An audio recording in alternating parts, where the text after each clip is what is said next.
अस्सलाम वालेकुम। वक्त निकाल कर काम की इन बातों को ज़रूर सुने। जिस घर में परिंदे रोज़ाना दाना चुगने आते हैं वहाँ रिस्क की कमी नहीं होती। गाय के दूध में सौंफ पकाकर पीने से कमर दर्द दूर हो जाती है। रोज़ाना सुबह नहार मुँह दही खाने से बुढ़ापा जल्दी नहीं आता। रोज़ाना सुबह धूप में थोड़ी देर बैठने से विटामिन डी की कमी पूरी होती है। नाखून मजबूत करने हों तो उन पर लहसुन का मसाज करें। तुलसी के पत्तों की चटनी खाने से बहुत सारी बीमारियों से बचा जा सकता है, जैसे कि कोलेस्ट्रॉल और ब्लड प्रेशर वगैरह।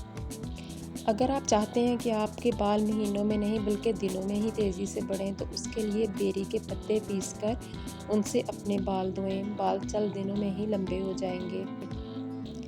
दही अगर खट्टी हो तो इसमें थोड़ी सी ताज़ा मलाई या दूध मिला दें। दही मीठी और फ्रेश हो जाएगी। चेहरे की जिल्द को चमकदार और झुर्रियों से पाक करना चाहते हैं तो चावल का पानी इस्तेमाल करें। जिस्म के काले हिस्सों को गोरा करने के लिए नींबू के छिलके और दही से लगातार मसाज करने से चंद ही दिनों में जिल्द जो है गोरी होना शुरू हो जाती है। चावल उबालते वक्त या पुलाव वगैरह बनाते वक्त उनमें 1 चमचा सिरका डाल देने से चावल खिले खिले बनते हैं। सालन में मिर्चें अगर ज़्यादा हो जाएं तो नींबू का रस डाल दें, उससे मिर्चें कम लगेंगी। दही के साथ लहसुन खाने से कोलेस्ट्रॉल की बीमारी दूर हो जाती है। टमाटर का सलाद खाने से चेहरे पे चमक आती है और रंगत भी साफ़ होती है। केला खाने से मैदे की तेज़ाबियत दूर होती है। दाएं तरफ करवट लेकर सोने से नींद जल्दी आती है।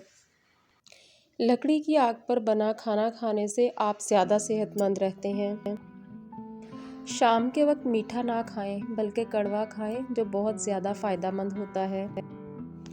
बच्चों को गंदम का दलिया खिलाने से इनका वज़न तेज़ी से बढ़ता है। गंदम में मौजूद आयरन के साथ मुख्तलिफ़ किस्म के मिनरल्स भी पाए जाते हैं जो क़ुव्वत मुदाफ़त को बढ़ाते हैं। शाम के वक्त प्याज नहीं खानी चाहिए, इससे बवासीर की बीमारी हो सकती है। 40 साल से ज़्यादा उम्र की औरतों को चुकंदर ज़्यादा खाने चाहिए ताकि खून की कमी पूरी हो सके। कोई भी जहरीली चीज़ मुंह में चली जाए तो नमक खा लें, नमक जहर के असर को दूर करेगा। काली किशमिश किडनी की पथरी को ख़त्म करती है, इसलिए काली किशमिश इस्तेमाल करनी चाहिए। जो लोग रात को देर से सोते हैं उनकी टांगें बहुत जल्दी बूढ़ी हो जाती हैं। दूध पीने वाले बच्चों को अक्सर उल्टी और मतली की शिकायत रहती है। बच्चों को इलायची और सौंफ वाला दूध पिलाएं।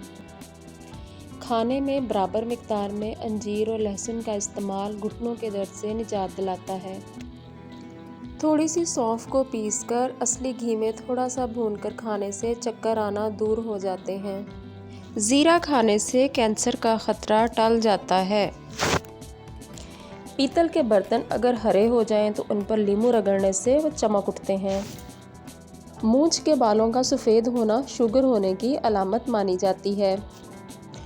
गुड़ और तिल का इस्तेमाल बच्चों को बिस्तर पर पेशाब करने से रोकता है। अगर आपके बाल बहुत खुश्क और रफ़ हैं तो आप उन पर हफ्ते में 1 बार गर्म तेल की मालिश करें। बालों में मेहंदी लगाने के लिए इसमें लौंग ज़रूर डालें, बालों का कलर कई दिन तक गहरा रहेगा। बासी रोटी गुड़ के साथ खाने से बुढ़ापा जल्दी नहीं आता। जो औरतें सुबह सवेरे जल्दी उठकर नहाती हैं वो बीमार भी नहीं होती और उनके घर में बरकत भी रहती है। खाना खाने के फ़ौरन बाद दूध कभी भी मत पिए, हैज़ा हो सकता है। कान में थोड़ी देर तक उंगली डालकर रखने से दिमाग तरोताज़ा हो जाता है। खाने से पहले अगर थोड़ी देर के लिए वॉक कर ली जाए तो नींद भी अच्छी आती है और शुगर भी कंट्रोल में रहती है। भूख अगर खुलकर ना लगती हो तो खाने के टाइम पे 1 गिलास नीम गर्म पानी में थोड़ा सा लेमन जूस डालकर पी लेने से भूख अच्छी तरह से लगेगी। रात के वक्त दही नहीं खानी चाहिए, ये तेज़ाबियत, गैस और कब्ज़ का बायस बन सकती है। अगर खराटों से जान छुड़वाना चाहते हैं तो सोने से पहले सब्ज़ इलायची को 1 गिलास पानी में उबाल कर पी लें, इससे खराटे आना बंद हो जाएंगे। नारियल का तेल दाढ़ी के बालों पर लगाने से दाढ़ी अच्छी और घनी होती है। रोज़ाना सुबह खाली पेट चंद काजू खाने से जिस्म को ताकत मिलती है और विटामिन बी की वजह से एसिड भी पैदा नहीं होता। खून की कमी जल्दी पूरी करना चाहते हैं तो सुबह 9 से 11 बजे के दरमियान चुकंदर और अनार का जूस पिएं। दुबले पतले लोग अगर तेज़ी से अपना वज़न बढ़ाना चाहते हैं तो सुबह नाश्ते में 1 प्याली साबूदाना खाएं, वज़न तेज़ी से बढ़ेगा। ज़्यादा गर्म चावलों पर दही डालकर कभी मत खाएं, ये मैदे के लिए नुकसानदेह है। नीम के चंद पत्ते रोज़ाना चबा लेने से शुगर कंट्रोल में रहती है।